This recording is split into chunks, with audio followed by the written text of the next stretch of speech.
Good morning and welcome to Strategic and Corporate Select Committee. It's Friday the 10th of October 2025. I'm Councillor Dan Roper, Chair of the Strategic and Corporate Select Committee. I'd like to welcome you all to this special meeting and quickly go over some general housekeeping. This meeting is being held in person at County Hall and is also being streamed live on the County Council YouTube channel. The recording will also be available to view afterwards. A fire alarm is not expected during the meeting. If the alarm sounds, we must evacuate County Hall. In the event of an emergency, please make your way to the nearest exit and meet at the muster point located on the main car park. Microphones, when using your microphone, please make sure it is switched on and speak towards it. This will tell the camera to focus on you and ensure that you can be heard on the live stream. When you're finished speaking, please press the button to turn off your microphone. This will allow the system to pick up the next speaker. Item 1, apologies for absence, please.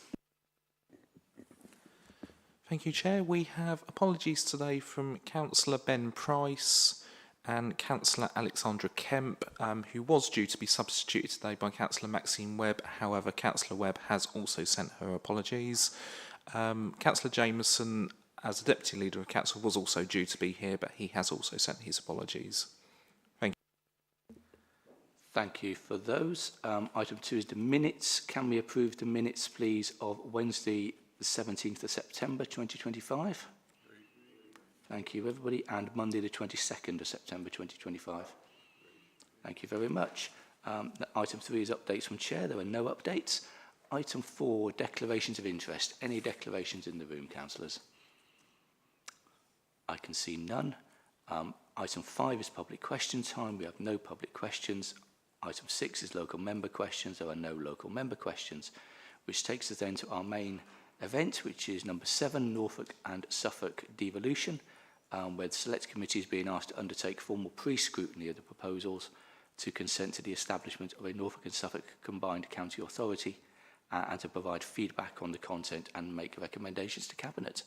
Of October, and they have agreed to the devolution deal that's before us. So it's now down to us as to whether we decide we're going to accept it. When the county deal was pulled after the election, Matthew Hicks from the Suffolk Leader and I had long conversations with Jim McMahon, who was then in charge at MHCLG, about the future of our deal. And they decided that the county deal that we'd been previously offered was no longer going to be available to us. And they wanted Norfolk and Suffolk to combine in a new mayoral county combined authority. And we were invited to bid to be on the devolution priority programme. We were successful. I know many other areas weren't. And it looks like those areas who are on the devolution priority programme will probably be the last in this Parliament to get any money. That's what we expect will happen. So those other areas are going to potentially miss out. So this is our opportunity to grab that money for Norfolk and Suffolk if we want to form this county combined authority. And you have to remember that after the local enterprise partnership was dissolved, there is no money that comes directly to us as a county council for economic development. So we have to find that money ourselves, or some of the legacy money we have from the LEP. But this deal, although there hasn't been an official announcement about the money that's on the table, we have been told it is in the papers. It's £37.4 million a year for 30 years. That's the deal. Now, we've seen other areas who've had mayors get vast amounts of investment, and I'm sure that we look jealously over the borders and think that we would like some of that for us, for strategic infrastructure and for adult skills, for our transport, all sorts of things we can do, seed funding for our economic development. And we know Cambridgeshire and Peterborough have got a mayor. Essex is going to get one, Lincolnshire will get one. So we don't really want to be out on a limb as Norfolk and Suffolk, the only area that gets left behind and doesn't have this injection of money. I've got my first meeting with Miatta van Buller on the 15th of October. She is the new minister in charge, and devolution and local government reorganisation have now been separated, so there are two different ministers. So it'll be interesting to see what she has to say about our journey forward, because my meeting, of course, will be before we make a final decision. We have looked at setting up a sponsoring board with our district colleagues and other stakeholders to make sure that the setup of this combined authority is done in the right way, because it's quite a significant task to undertake. And they've also come forward with a list of projects that they would like to see that we can offer to our new mayor when they're elected in May, to hopefully encourage them to spend money in our two counties that local representatives have already identified really needs to be addressed. So the new combined authority, if we agree to this, will be established early next year. We expect to see the legislation finalised for that, and the mayoral election will be in May 2026. I'd be happy to hear what the committee have to say. Thank you, Leader. Who would like to go first? Councillor Long. Need to be a bit quicker, Steve, sorry. Thank you, Chairman. I've got a number of questions arising from the report as presented. Obviously, probably the order that I put these probably won't be the best or most effective, but I mean, I read a dictionary definition of devolution, and that is the transfer of power by central government to local or regional administrations. Obviously, number of things are not being devolved down to a lower power, they're being pushed up to a higher power, and one of those is an example of our Norfolk Fire and Rescue Service. I think a part of the County Council, which most county councils I think are immensely proud of the work they do for the people of Norfolk. And obviously the precept that, the council tax that we charge includes funds to run the Norfolk Fire and Rescue Service. And so my question is, it's not outlined within the report, but I mean, how much less will Norfolk County Council tax be without that precept included within it? So that's one question. Councillor Long, I can see Mr. Adam wanting to answer that one. Shall I Okay, just pause yeah. and we'll come to that, Titus? So I'm afraid it's an answer, but I can't give a specific figure. Clearly, as the process of disaggregating the fire service from the County Council takes place during the 26-27 financial year, there will need to be a review of the funds that flow to the fire service notionally as part of the local government settlement, and then the remaining balance that needs to be funded from council tax, which will inform the setting of a fire precept for 27-28. But you're right, in essence, that will be a net reduction in the county council precept and the establishment of a mayoral precept for fire functions. Thank you. Let's hope Norfolk taxpayers notice that then within their bill, or at least it'll be on a different line of their bill. Financials generally within the report, obviously the adult learning and skills budget is due to be divided across and actually is being devolved down to the proposed local authority. And is that a fixed sum, or is that intended to increase over time? Because the cost of education continues to increase. You've only got to look at what college lecturers are paid now compared to what they were paid 20 years ago. And if you want the skills delivered to improve the lot of the populace, then you need good lecturers, you need good teachers, you need good facilities, and obviously the investment in the facilities is far from cheap. So will that adult learning amount continue to be index linked in line with inflation or with any other index, please? Well, that's a matter for central government. Central government set the amount of money that is awarded and devolved. So it's a matter for central government to determine how much they set aside nationally as part of the overall budget. So it's a question for the Chancellor, really, as to how much the department allocates and then is devolved. That's the nature of devolved funding. It comes from the centre and is devolved down.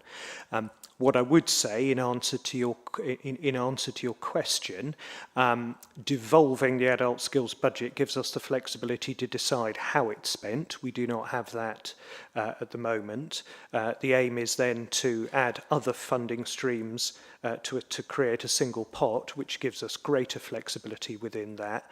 But ultimately, it's a matter for central government to determine how much, in the same way as highways funding, in the same way as other budgets and so on. So clearly, we would like to see it index-linked and increased, but that's a matter for another place to determine. Yeah, that doesn't instill me with much confidence, unfortunately, because the answer wasn't good. The answer was good. The answer is what I expected to hear. But it's the government is the problem in all of that. Central government has a way of offering monies to local authorities, and then at the whim and the stroke of a pen takes them away. Rural service delivery grant springs to mind. Let's have it one, for a period of years, and then decide that you don't need extra funding to deliver on a broad geographical basis. We'll just wipe that out and come up with another indices to determine the funding.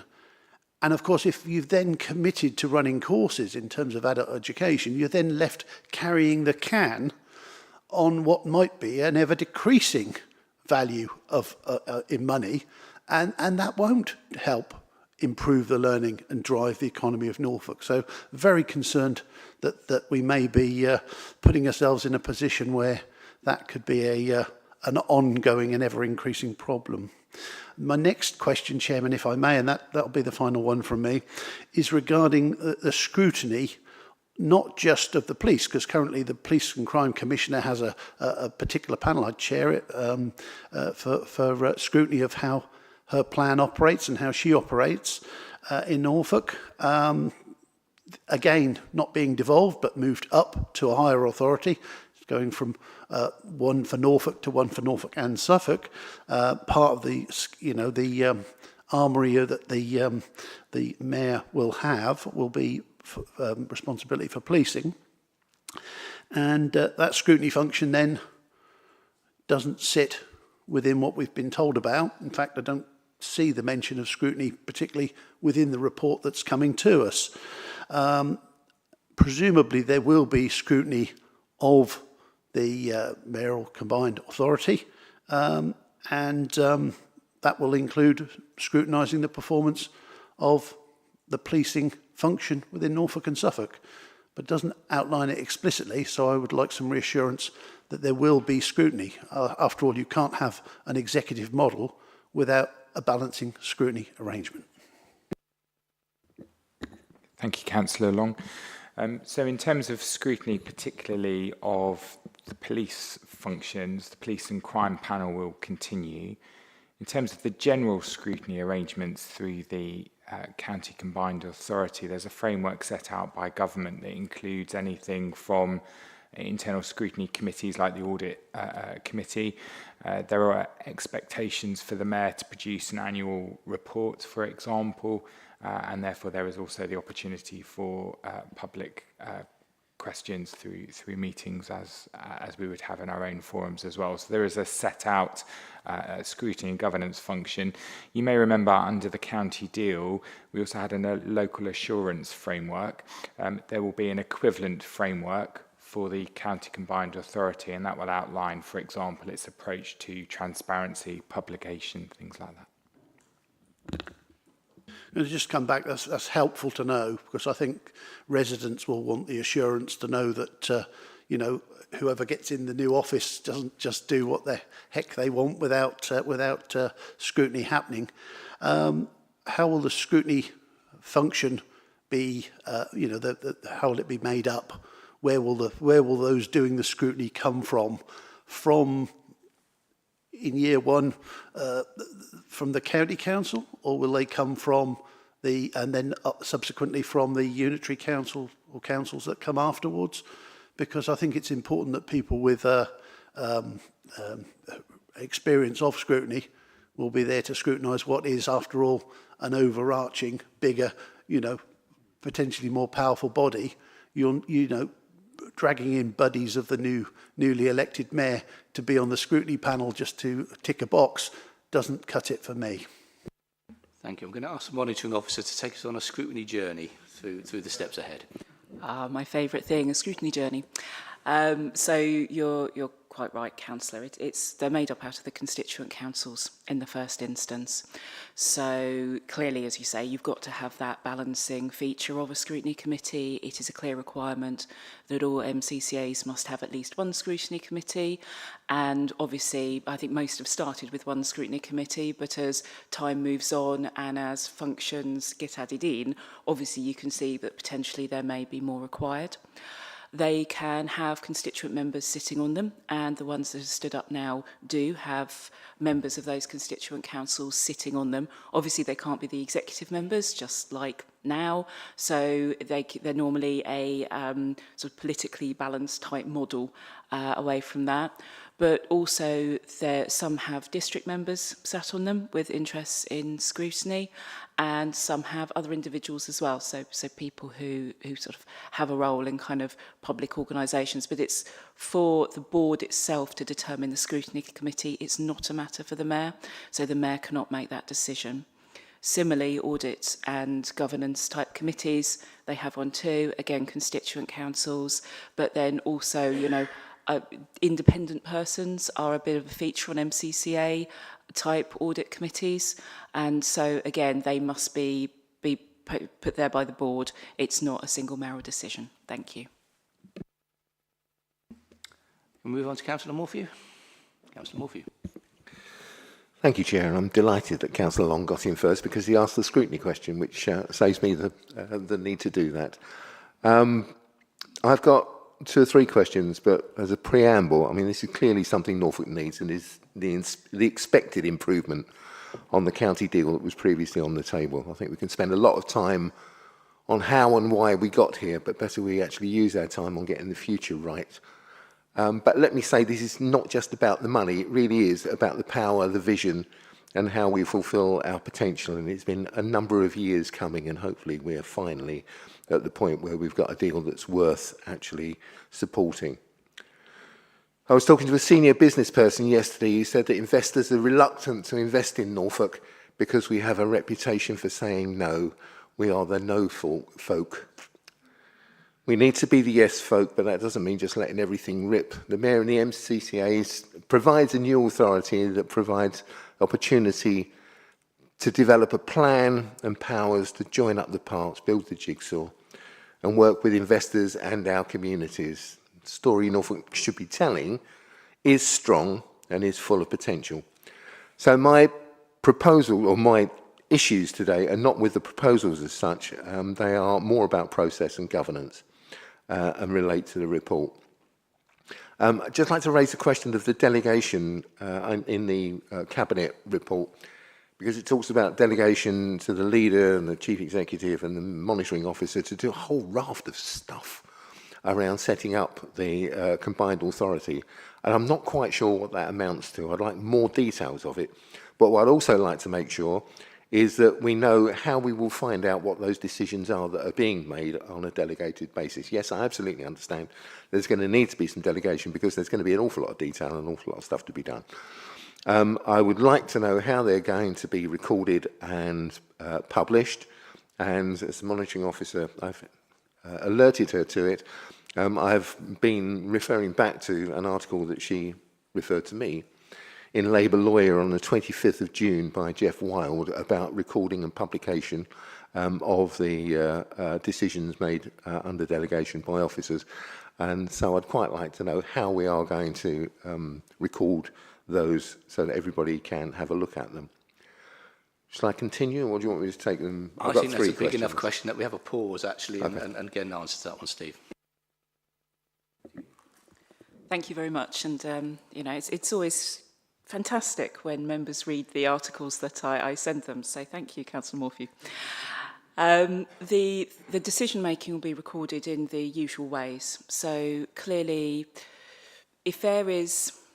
So in terms of the setting up of the MCCA and those decisions that need to be made around that, anything that impacts the constituent councils, i.e. any expenditure that they may have to make, even if that is then claimed back from the MCCA, which may or may not be the case depending on the situation, Those decisions, if they're key decisions, would have to be made through the Cabinet or the Cabinet member.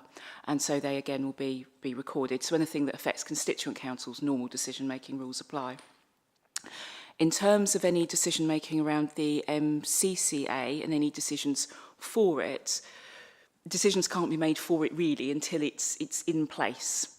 And so what you will see on the sort of the first meeting of that MCCA, which is likely to be in March time, is a whole list of things to be decided or agreed by that board, which will be the two constituent councils at that point, because there won't have been a mayoral election by that time. So that will all be recorded. All of those decisions made by the board will be recorded in the proper ways. I believe that meeting is in public, but I will confirm that to you. And that is where all those decisions will be ratified by the board. So the board then will take its decisions at that point. Before that point, there is no decision making to be made by the MCCA as such, since it doesn't exist. It's this funny thing where it doesn't exist one day, and then as soon as it vests, it exists next. Does that assist, Councillor? Yes and no. I mean, doubtless you're sending me something else to read, and but the recommendation to Cabinet is to take all decisions and all steps necessary to finalise the establishment of the mayoral combined county authority for Norfolk and Suffolk, up to and including giving consent to it on behalf of the county council for the purposes of section blah blah blah. I'd quite like to know those decisions are being taken. I'm not sure whether or not they count as key decisions, but I think, and back to the article, they do rate as material decisions. And I think we need to know how this process is going on and who's making the decisions as we go along, so that we can keep track of it. Now, it may be that, having raised it, it's an issue that we might want to put on the work programme for a future meeting of this committee. But I think it's very important that we do track those sorts of decisions, because I think, as I say, I'm very happy at the idea that there do need to be delegated decisions. I am worried about the breadth of the delegation that we're giving, unless we've got the capacity to make sure that we are tracking what it is being done on our behalf.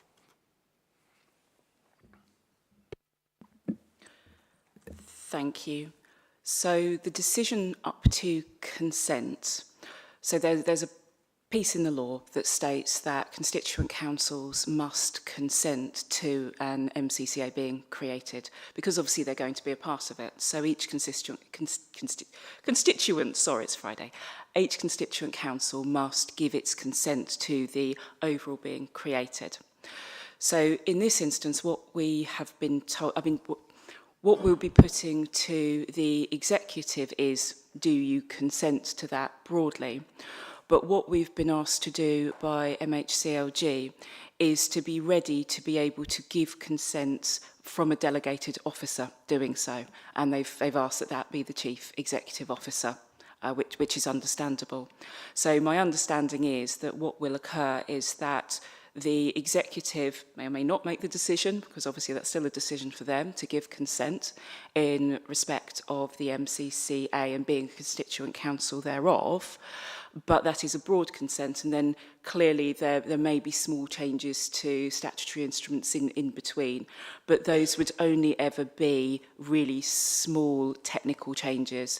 Anything large scale would have to be brought back to the Cabinet for the Chief Executive Officer to consent. So I think it sounds very broad, just in case there's any bits, anything in that. But I'm very aware that it is the executive consenting, it's their role to do so, and the chief exec can only consent on the basis that the executive has already agreed. So it looks wide, but it's actually a fairly narrow agreement. But I do take the point that you'll want to know when the chief executive has consented, and of course we can inform all members of that. And I'm very happy for us to consider around sort of key material decisions and recording by senior officers of those type of decisions at any date that pleases the committee. Thank you. Thanks, I'm happy with that. So long as we've got some process for making sure that we've got it recorded and we know what's going on as we go along. I'm not trying to impede the decisions being made, because I understand some of what you said, and some of what you said was new to me. So But certainly the decisions need to be made. I think we just want to keep track of them as much as anything else. Shall I move along? Thank you. Second point, actually, still on page 24, it's the appointments to the CCA. There's no recommendation about the appointment of substitutes, and I personally think it's disappointing that the recommendation is for the leader and deputy, as it feels like a missed opportunity to be more inclusive by appointing non-conservative or a councillor who is not part of the administration, who holds some sort of a senior district position at the very least. If the administration can't see the sense in that, then maybe using the substitute role to ensure that there's more diversity would be a desirable fallback, and making some sort of a statement of intent around appointments of associates would help allay some of the fears. It does.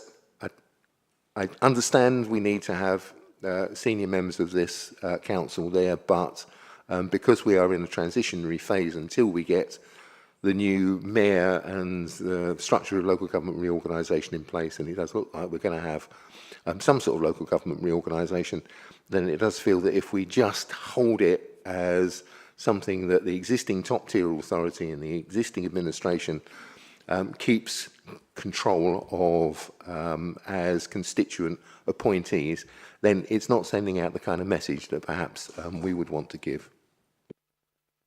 If I just piggyback on that, I think one of the things perhaps being set out here is almost, do we need a pre-LGR position on this and a post-LGR position, in that given that LGR is up in the air at the moment, we don't know what it's actually the shape is going to be.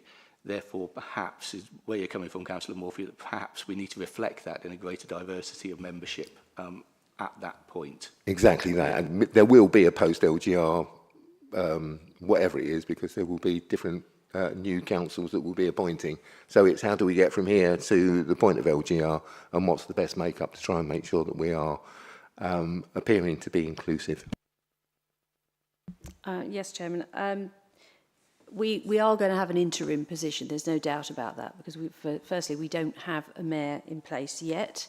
The current legislation and what the government have said to us is they want 2 constituent members from Norfolk and from Suffolk County Council, 2 each. That's what we've been told we've got to provide members. So it would be down to the MCCA, once it's created, to decide whether they want to have representation from district members on that.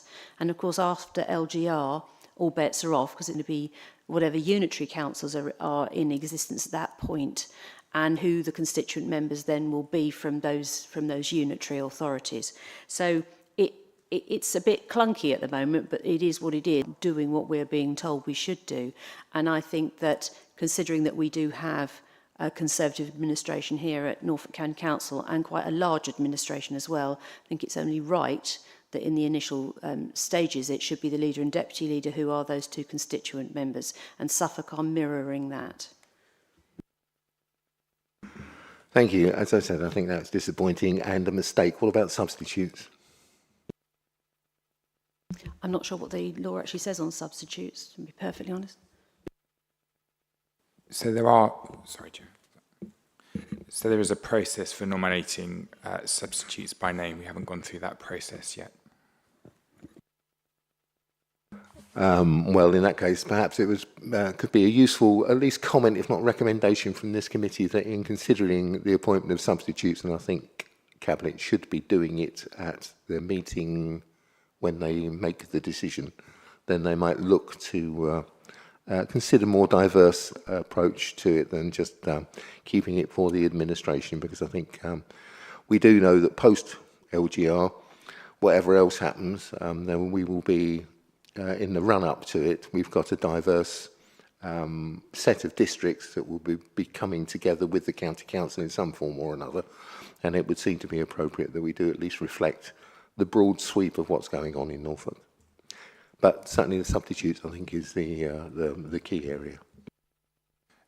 Just to clarify some terminology, if I may, Chair, the makeup of the MCCA board will be the mayor when they're duly elected, so from May 2026, 2 constituent members from Norfolk County Council, 2 constituent members from Suffolk County Council.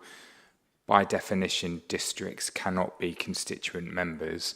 Therefore, they cannot be substitutes for those constituent members.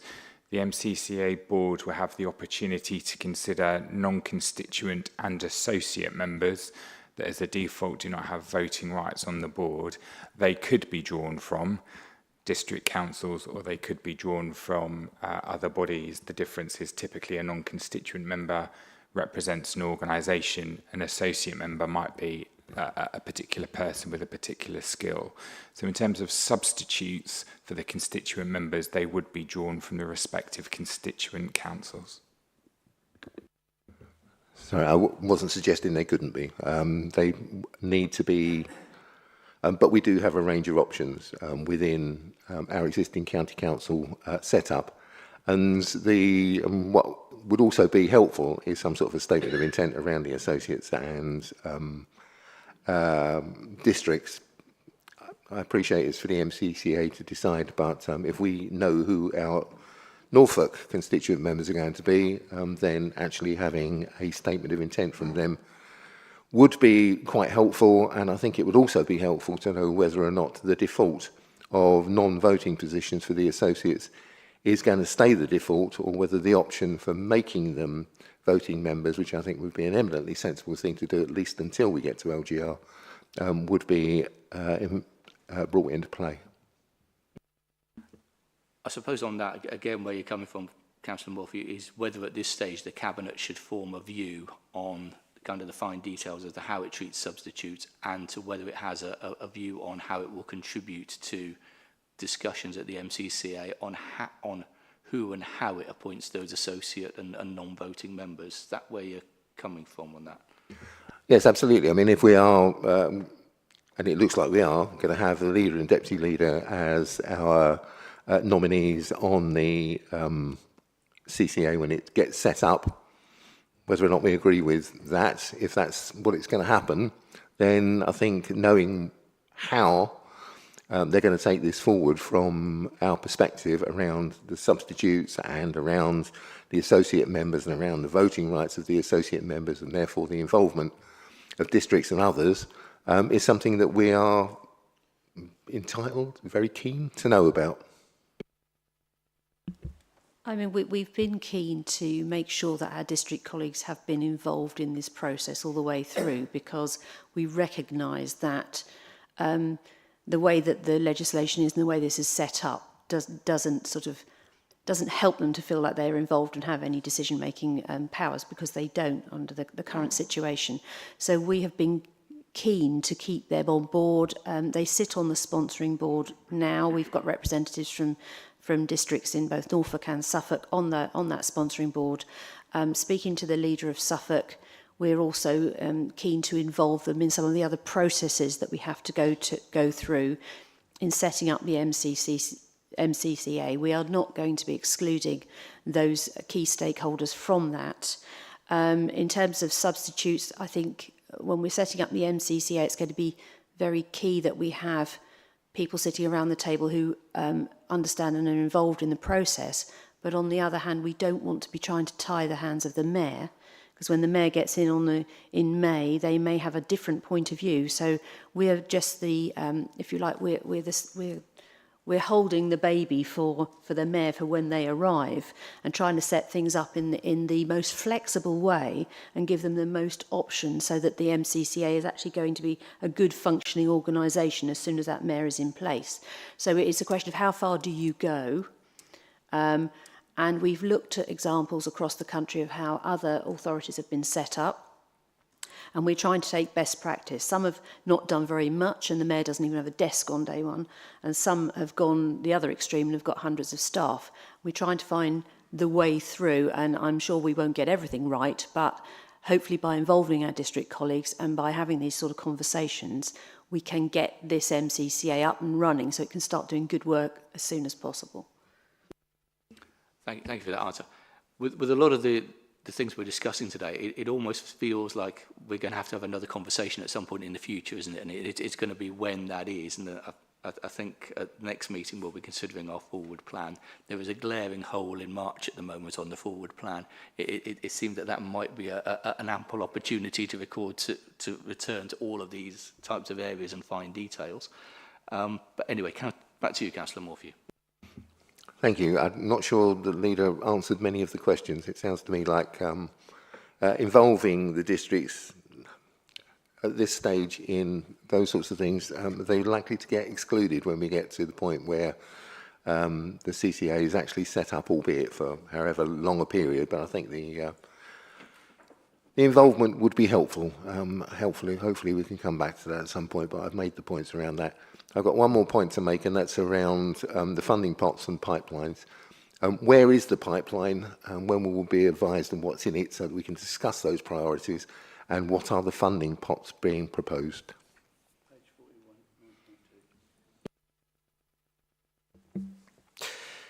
So in terms of the pipelines, so officers across all the districts and indeed the County Council have been working on potential projects building on existing pipeline activity.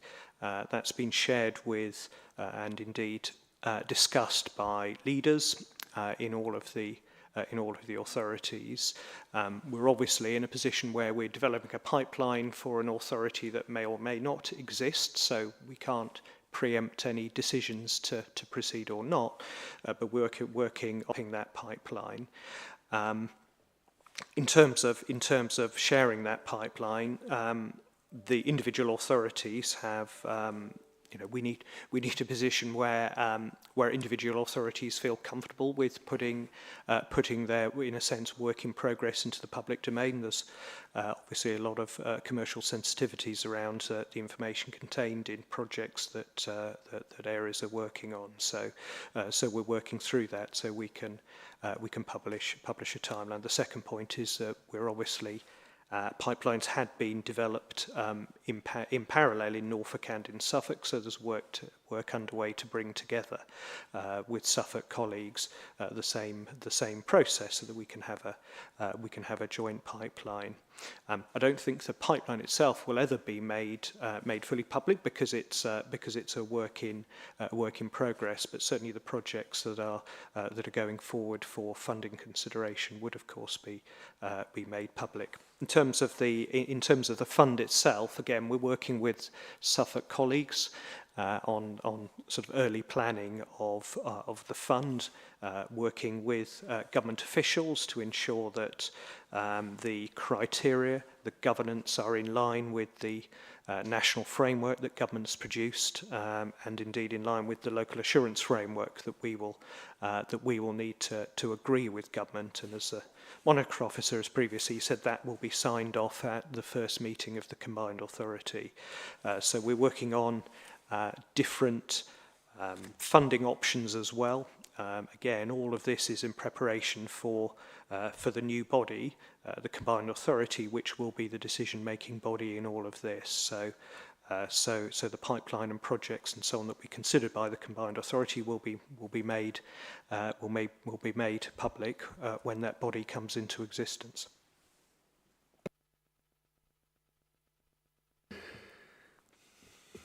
Thank you, Chair.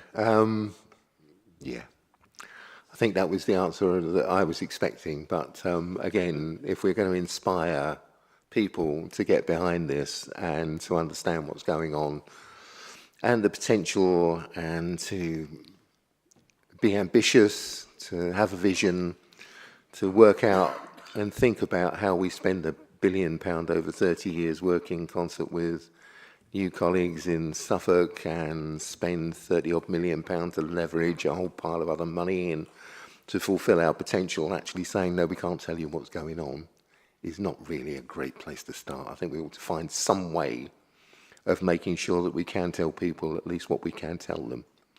And it may be that there will be some commercial sensitivity around some of the projects. Doesn't mean there's commercial sensitivity around all of the projects, or that the projects are all entirely commercially sensitive. So there is information that we ought to be able to give people, and I think at the moment that's really not going to cut it with very many people, and it's certainly going to leave me asking questions all of the time, which you're going to get really fed up with trying to bat off. However, I'm frankly, happy to leave it there. I mean, the devil remains in the details, and the details mustn't be allowed to derail what is finally a devolution that we can use to realise our potential. So no more no folk. Let's show what we can do. I'm just going to piggyback onto Councillor Morphew, as I do on occasions. I suppose the challenge out there is the delivery of these projects is the major selling point of devolution in terms of the benefits that it's going to bring to this county. And the challenge is to how to ensure that there is an appropriate level of accountability and scrutiny around that pipeline built into the system at this early stage. I mean, I have to take issue with being called the no folk. I don't think that's the truth at all. And you only got to look at success stories like the Norwich Research Park, where we are internationally renowned for the good work that goes on there, and the many different companies that we've brought together. So Norfolk and Suffolk have always worked towards our economic development. And perhaps some of the issues we've had have been more about our infrastructure or lack of it, and that's another thing that we can potentially tackle through the new mayoral county combined authority. I understand the frustration about the pipeline. There are lots of different inputs coming in from district councils. We can't tell the public what those districts are actually working on unless those districts want to reveal them themselves. So if a district council wants to say these are the things that we think would be the right thing to put forward to the MCCA, then they are at liberty to do that. But we have to have we have to be careful not to promise things that then a mayor who comes in may not want to support, or the other areas who are bringing forward these projects. So we've got to actually put in train which ones come first, how you prioritise them, and there's going to be some tension there as well. So we're really in the very early stages of putting the pipeline together. Some of these things may never come to fruition. Some may be really easy wins. Some are going to be more long-term, very expensive projects over many years. As soon as we can get some of that information out there to show the public that this is what this new authority can achieve for you, then we will get it out there. Because I think you're absolutely right, Councillor Morphew. We need to be able to sell this to the public. But we are in really, really early stages at the moment. As soon as we can get that information out, we certainly will. Thank you. Councillor Proctor. Yes, thank you, Chairman. There's a number of things of thinking about where we go next, and I think this is about what we do next as opposed to the detail that's in the paper, because the paper is actually quite sparse in details. We just don't know too much at the moment. But in terms of committees and so forth, we have talked before that the MCA, or what it's going to be called, will have committees. It'll have a scrutiny committee, it'll have an audit committee, etc. So roles to fill those committees will clearly come from the members of the constituent authorities. So I think we know that already. But equally, about the point you made, Chairman, about looking at what we do next, we have said before that both devolution and LGR should remain on this committee's work programme for obvious reasons, and I think they should be. And likewise, with regard to the constituent bodies or non-constituent members, I think it's fair that the constituent authorities do take a view at this stage. It's not just the mayor, it will be the constituent authorities too who will have a view. So to my mind, if we are going to involve other people, whether it's district councils, whether it's businesses, whether it's other public bodies, then we ought to have that view now, because to my mind that assuages a lot of the issues that come up. We don't like what you're doing, you're keeping it to yourself. Well, no, if we do this. So to my mind, that view ought to be happening now. So there's a couple of things I just want to make comments on more than anything else. There's a reference to constitutional arrangements from page 29 onwards. So who actually approves the final constitution? Does that come back to the constituent members to approve it? That's one question. Yeah, sure. Okay.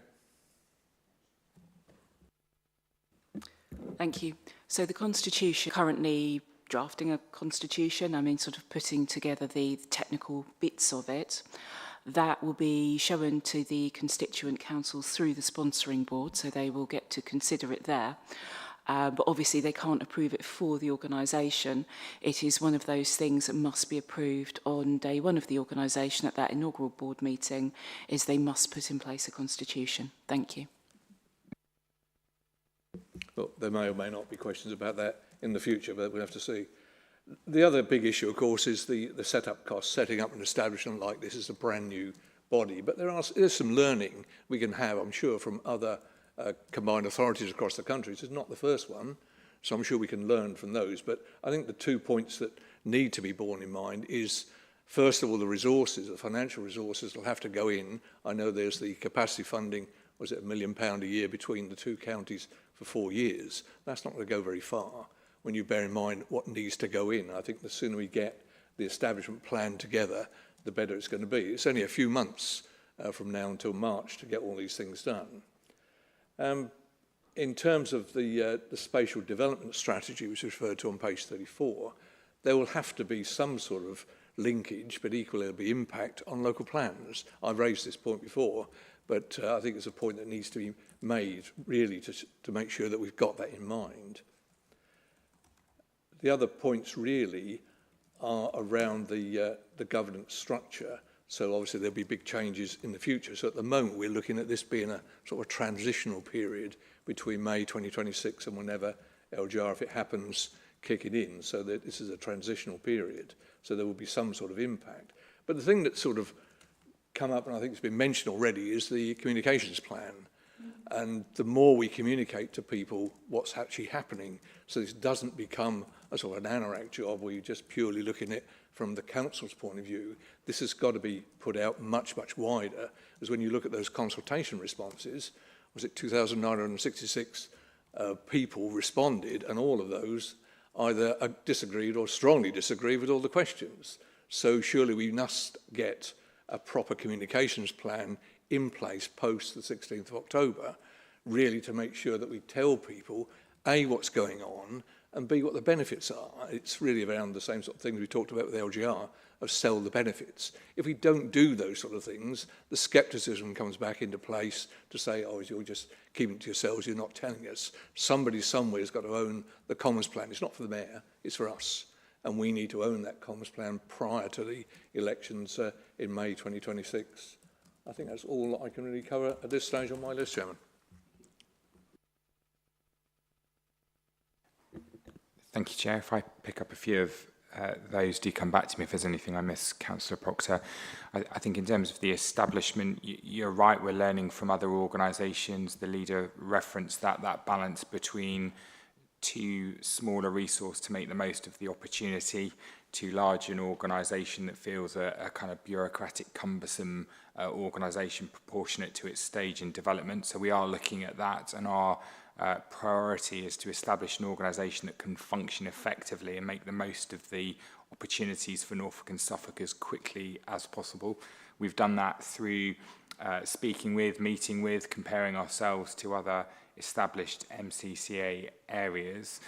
There are some posts that are mandatory, so there are some things that are a given. So we know there are statutory posts with any statutory organisation, and beyond that we are working through over the next couple of months the plans and outlined budgets for that first year or so. So that's a work in progress at this stage. Funding sources, as you pointed out, Councillor Proctor, is the capacity funding, the first year of which comes to the council's future capacity funding will obviously go to the MCCA. The monitoring officer alluded to the potential to recover council costs back from that future organisation, and it's standard practice that the sources of income for MCCAs would be capacity funding, top slicing of project income. In essence, we've talked about that before under the county deal. The same principle would be the same: investment fund, adult skills, other grant income, and then the potential for precepting as well. So that's where the MCCA's income sources come from. Unitary changes will obviously, work that through nearer the time when we know the government decision on the number of unitary councils across Norfolk and Suffolk, and the voting rights would therefore change at that point. They would become the constituent members of the council sitting on the board with the mayor. But apart from the numbers, the process and operating of the MCCA will be the same. And in terms of comms plan, that is exactly the anticipation as the councils make their decision, which, if you also remember, we anticipated being a little bit earlier than this. We intend to push that. Two things. One, is helping the public understand what it is so they engage in anticipation of the election, but also that they want to get involved and understand it in anticipation of the election. So information, but also inspiration will be the plan. I would suggest that we be a bit careful about what we say about precepting, because I think that would be the sort of thing that turns people off straight away. Extra money, extra council tax. So let's be very, very careful about that. And plus of that, I'm not disagreeing with what you're saying about the top slicing, because that's where some of the money has to come from. But £37 million, I think it's split, what, 50-50 revenue capital, is it? So it's not going to go that far when all the projects are taken into consideration, where borrowing requirements are as well. So we do need to be very, very careful about what the costs of the establishment are, primarily for that reason. I don't disagree, Councillor Proctor. As I say, they're the potential sources of income for the combined authority, and it will be for the board of the combined authority to set its budget. Government also has regard for the spread of council tax across areas when setting, for example, limits for raising council tax, but ultimately the budget setting will be for the board of the MCCA, and I'm sure they would have in mind the issues that you've identified. Oh, they will, I'm sure they will. But let's also bear in mind, in terms of council tax, we're already in a situation where government are effectively mandating a 5% increase per annum for authorities across the country to accord with total spending power. So it's just that overall issue that will, go against the benefit, shall we say, of setting up something like this, which is value, big value to the future economy. I'll go over to you, Chris. I was seeing that as more of a hypothetical point rather than a question, but Chris, if you want to answer that. So I'm going to answer your middle question, which was spatial development strategy. So just to pick up on that point, rather than going into precepting. So spatial development strategy absolutely needs to align with the work of the local plan. We are still waiting for further guidance from government, but in terms of the preparation towards a spatial development strategy, which in a sense is a slightly higher level of plan which will help attract investment, but also guide development, needs absolutely to sit in with local plans. Of course, government is asking everyone to redo their local plans if they haven't got one, and so on. As for example, in Greater Norwich, no sooner is the plan agreed, but we're going to start again on that. But absolutely, so there is an officer team working absolutely knitted with the districts to ensure that there's absolute join up on that. Thank you. And briefly slipping one of my other hats on as the planning portfolio holder at Board and District Council, entirely endorsing that position, in that the last thing we want to happen is for a new mayor to come in and there be a blank piece of paper in front of them in terms of their future spatial development strategy. I think all of the councils are working together to make sure that there is something in front of him when they come into post. Leader, you wanted to come in. Yes, the set-up costs, you're absolutely right. Setting up a new authority is not going to be a cheap thing to do, but with our colleagues in Suffolk, we've been looking at the services that we have already within our own councils and how we can best share the burden, but there is the chance to recharge the MCCA for any costs to this council, because it wouldn't be right for us to bear those costs long term. I don't think there's going to be enough money in that initial fund, the £4 million over 4 years, perhaps. Certainly not in the first year, but there certainly would be in future years. So we're looking at things like HR functions, legal functions, which council would be best to help out in the setting up of the MCCA initially, so that we actually keep the cost as low as possible. And also the sharing of offices. So we've got this building here, we've got another building in Ipswich. We're not looking at sort of gold plating this MCCA and spending a vast amount of money, because we're very conscious it's taxpayers' money ultimately. On communications, you're absolutely right. The general public don't necessarily understand what it is that this means for them. Perhaps once we can get some of those pipeline projects out there, we could say that this is as a result of having this mayoral combined authority, and it's a good thing because we don't get that economic development money now, and the pot of funding we have is never going to be big enough, but there is the prospect of future pots of money. Other areas that have had mayors have seen more funding come through, and we can use it as seed funding to bring other money in. We expect to double or triple that pot. It's not just that amount we've got to rely on. With precepting, some mayors do and some don't. Some mayors will precept for a specific project, and if your general population can see that by raising a precept for a specific task, some people would like to do that, some people won't. It's not for us to decide, it's going to be for the MCCA. I think we've just got to look at best practice across the country. We've seen some MCCAs do extremely well, and they're held up as exemplars, and we'd like some of that. And others have not necessarily done quite so well or have had false starts. I think Cambridgeshire and Peterborough had a bit of a false start, but are now starting to get back on track. So it is what we make of it, and it's up to us to shape it, and this is the point at which we start to do that. And so all of this input is really, really good stuff for us, because we need to take it all on board. And I'd be really welcome that this select committee continues to look at this as we move forward, so that we can shape this for Norfolk and Suffolk. I think that's important. Yeah, I think that really adds weight to what I said about the comms plan. Now, if there's anything else that comes from this in the next few days, bearing in mind that everybody knows it's being discussed, then we ought to start saying, this is the thing that's going to happen for the future, here are the benefits, this is what will happen across the two counties as a result of this big and good investment. Thank you. I think there's a natural public cynicism, isn't there, about any new layer of government that is going to cost them more money, and in some respects that's well founded, and that's for the politicians to fight out when they have their mayoral elections to convince the public that it maybe won't.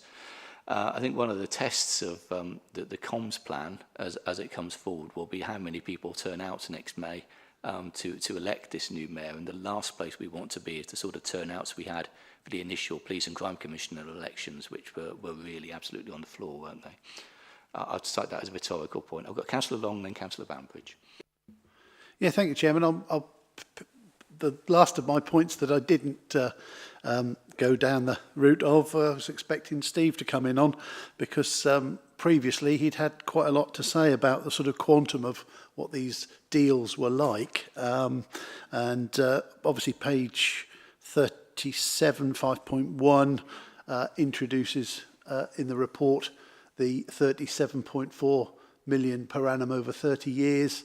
Obviously that's split between Norfolk and Suffolk and split between revenue and capital. And I think it mentions it again in the financial implications on page 41 as well. Now, obviously, that's for Norfolk and Suffolk. I didn't know whether we'd done any sort of comparative look at what had been offered previously to establish whether or not this was the better deal that Steve made reference to in 2023.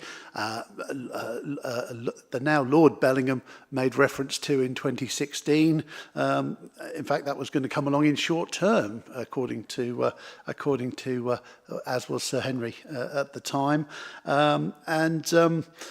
I recall, and this is just off the top of my head, trying to recall these things, that the 2023 deal, we were talking about 20 million per year just for Norfolk.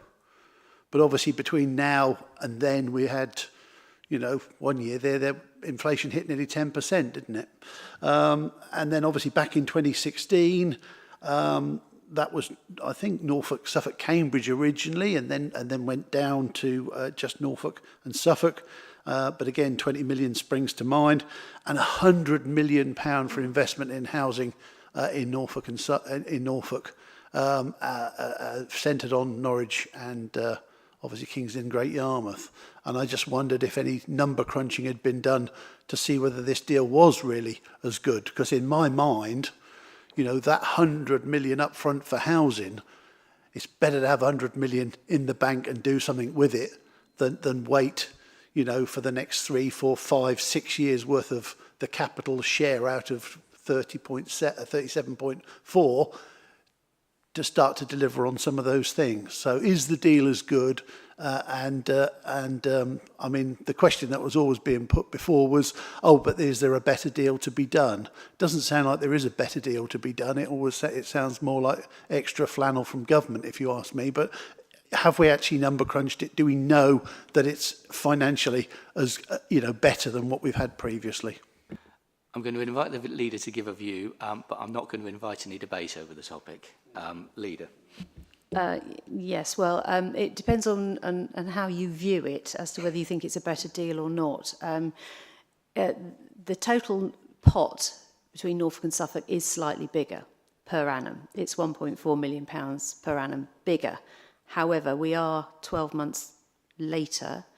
We also had some other projects that we were expecting to be funded under the county deal, which have fallen away. So that's money we've lost. And you're right, inflation. There is inflation. This is never going to be an inflation-linked pot of money. It is what it is every year, so it's a diminishing return, if you like.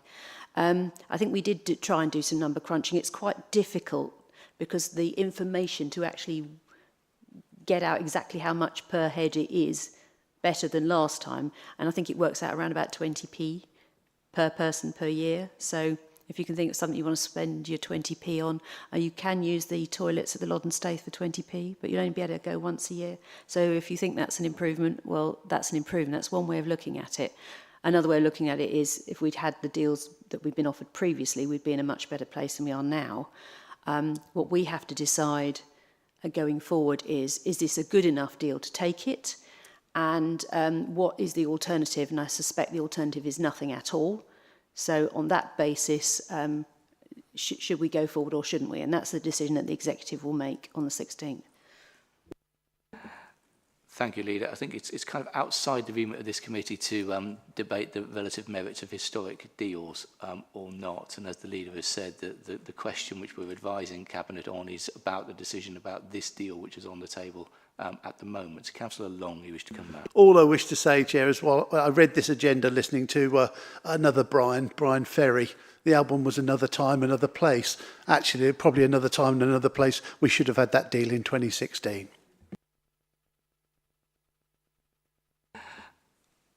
We'll not take that any further. I've got Councillor Bambridge and we'll go Councillor Morphew.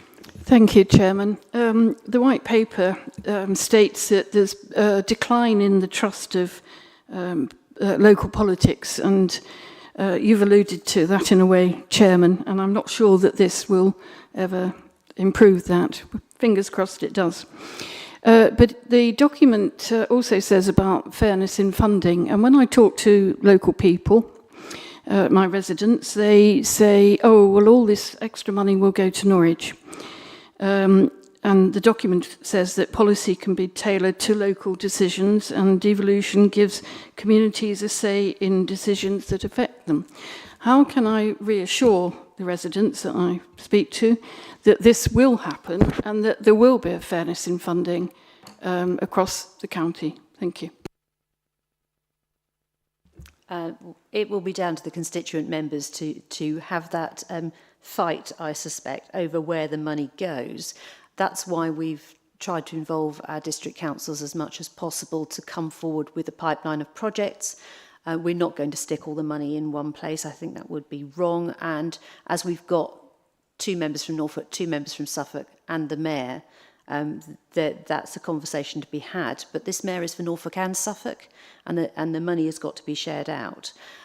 So I hear what you're saying, and there is always a risk, but I don't see that mayors in other areas have put all their money into one place. They have tried to share it. And also this is a strategic role. So we're looking at strategic transport, strategic housing. We're looking at doing that over a much wider footprint.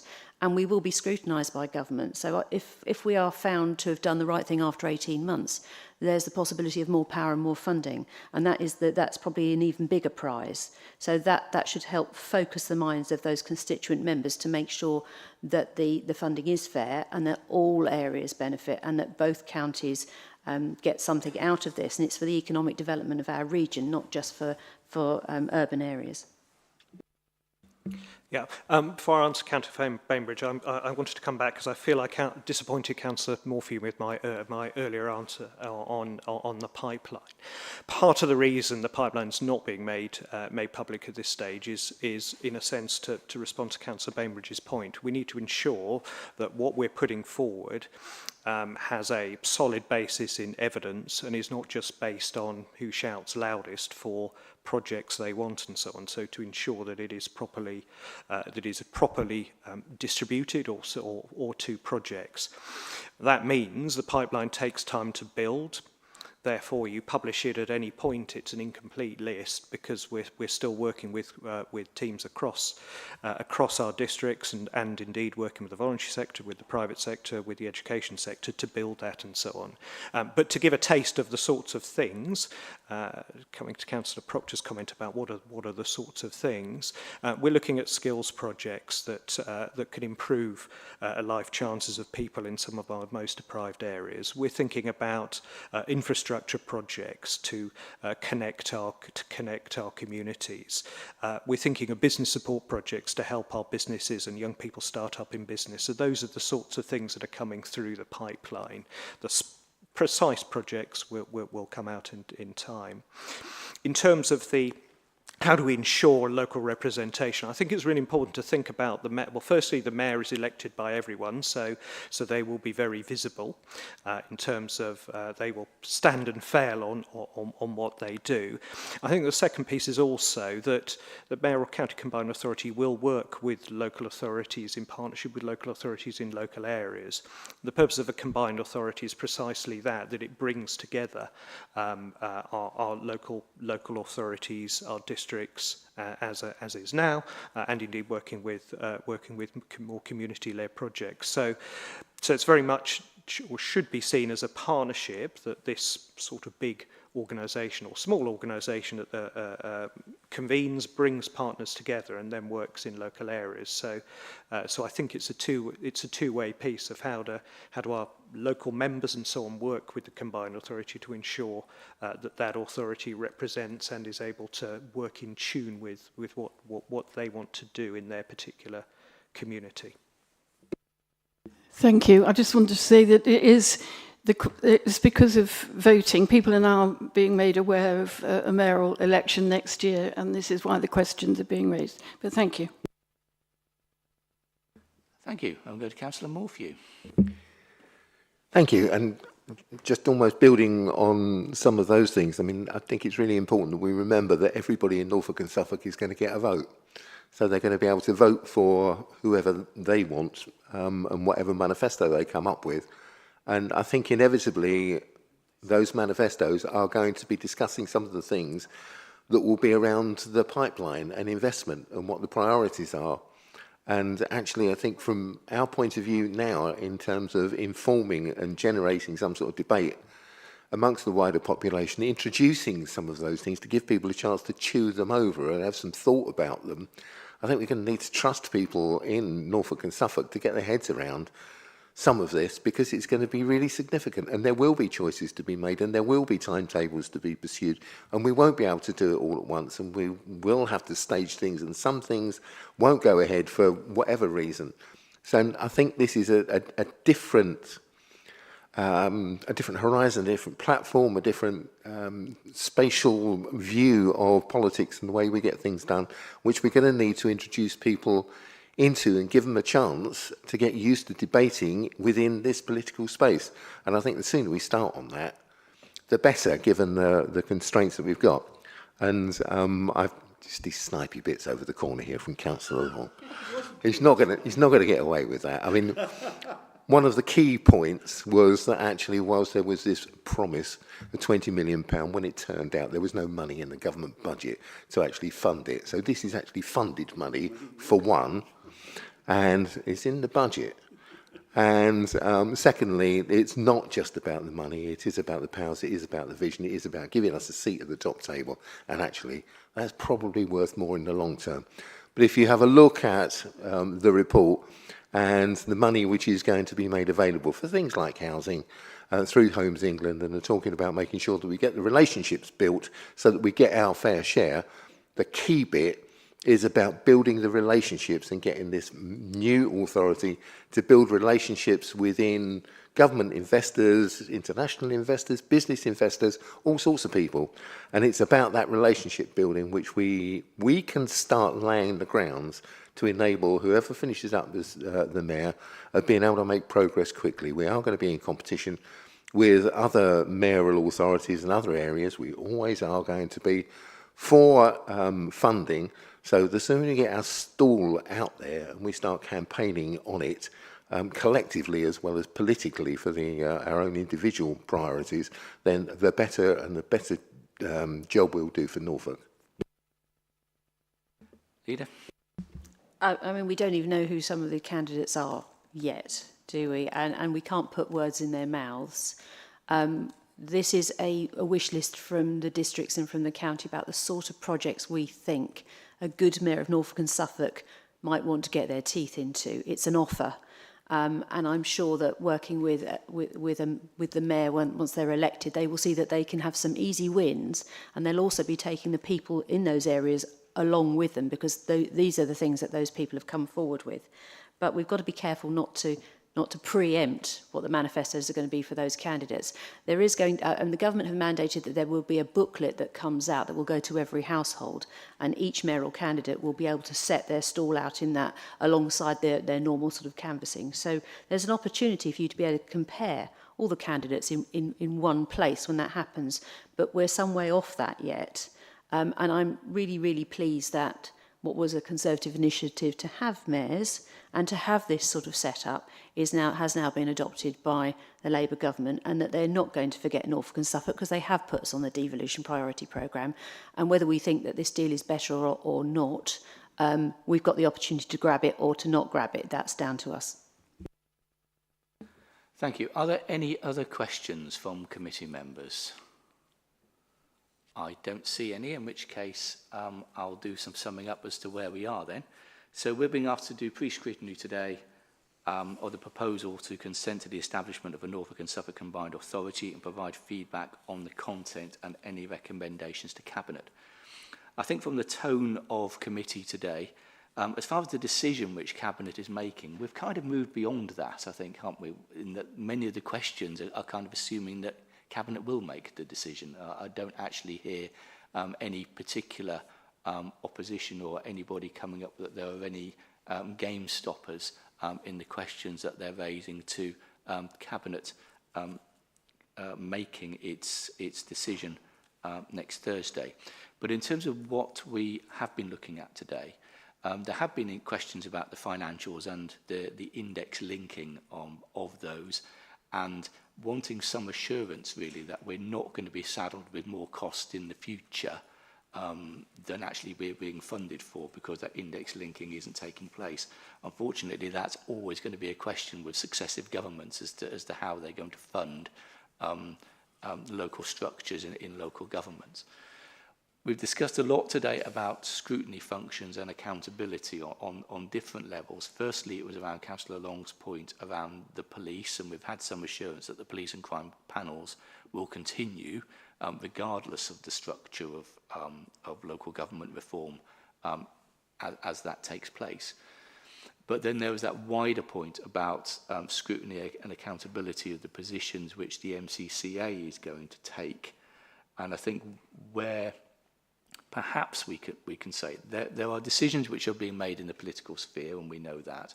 But what we need to make sure is actually the structures that we're setting up now will weather any political storms or any political changes of control in the future, and that there is sufficient transparency around what we're setting up to make sure that structures are robust.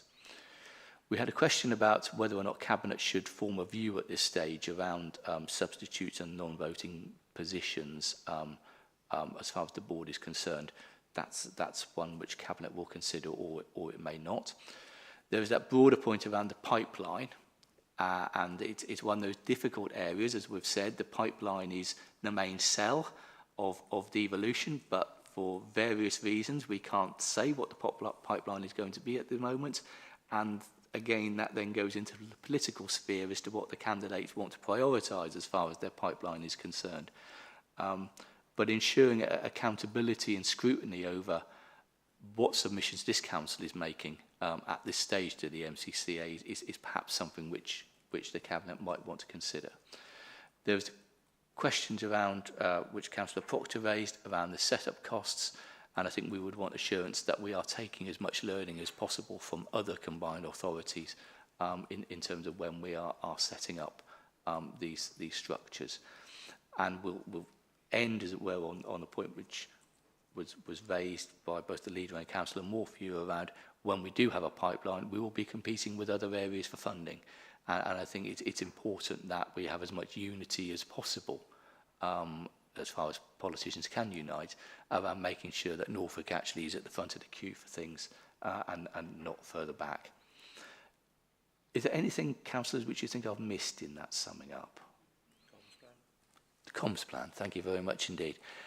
The importance of the communications from Cabinet and I think from all the constituent councils around the importance of devolution and the mayoral role as it is formed. And the ultimate test, as I've said, will be what the turnout is next May. We want that to be a very healthy figure, and that will be a sign that we've had a good comms plan as far as how important devolution and the mayor role is. Okay, with that summing up, are we content that we have scrutinised and provided feedback to Cabinet? I see nods around the room, so thank you very much indeed. That proposal or that recommendation is taken on the nod, and I'm happy to close the meeting. Thank you.